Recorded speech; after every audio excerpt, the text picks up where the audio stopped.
thank you for acknowledging the first half of that, which is something that so often gets overlooked. CIA is an organization that operates in secret for the most part. And the power of operating in secret is keeping a secret. So their successes remain secret. Nobody ever knows what CIA does well. Right. And it's because they're so good at what they do that you hear about them so rarely. Mm-hmm.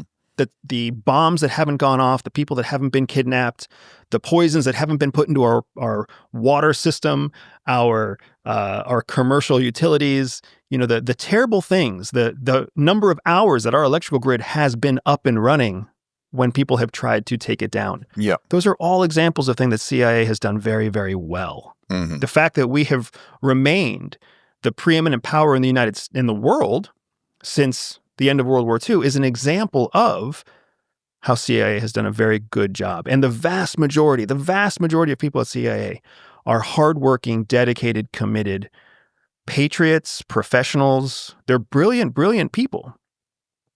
The challenge, like you said, is that sometimes we lose our way.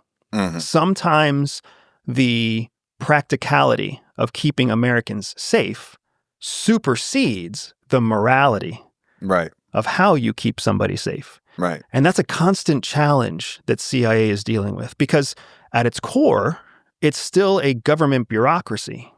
So it still has a mission, it still has a purpose, and it still has a funding source that only funds according to the mission and the purpose. It's not like the men and women who work at CIA get to decide what they pursue.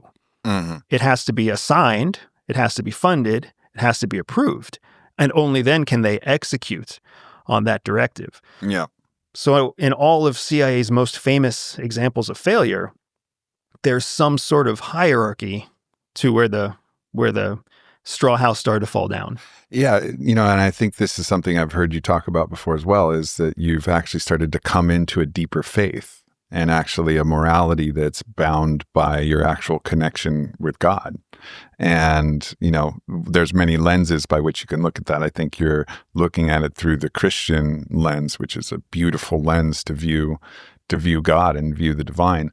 And I think that's ultimately necessary to temper the pragmatics of the decision-making on a situation, right? Like, it is not the godly thing to do to plan a terrorist attack on American people, blame it on Cuba as the justification to go to war with Cuba, take Cuba over. Now, you can justify that being like, we got to take Cuba over. America will never be down with this unless we plan an attack, blow some Americans up, and then we'll have the justification to go do that.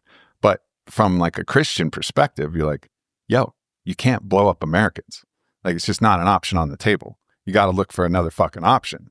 You know what I mean? But that's the slippery slope of justification. Because if you truly believe that the only way Americans will be safe is if America conquers Cuba, then you can justify all kinds of heinous acts. It's like the debate as to whether Thanos, when he made that snap, was actually a hero or a villain.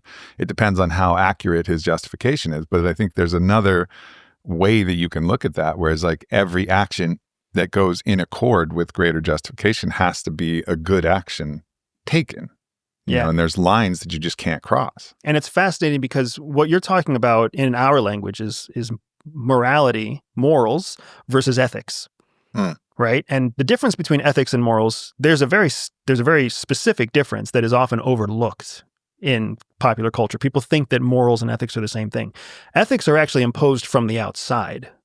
You agree to an ethic, a code of ethics when you become an attorney, when you become a doctor, when you become a teacher, right? There's a organized ethics code that you adhere to. Morals are what you place on yourself. Now, CIA, when it recruits officers, it's looking for people who have what they call ethical flexibility, right? People who are willing to be flexible to adopt different ethics, different morals, depending on the situation.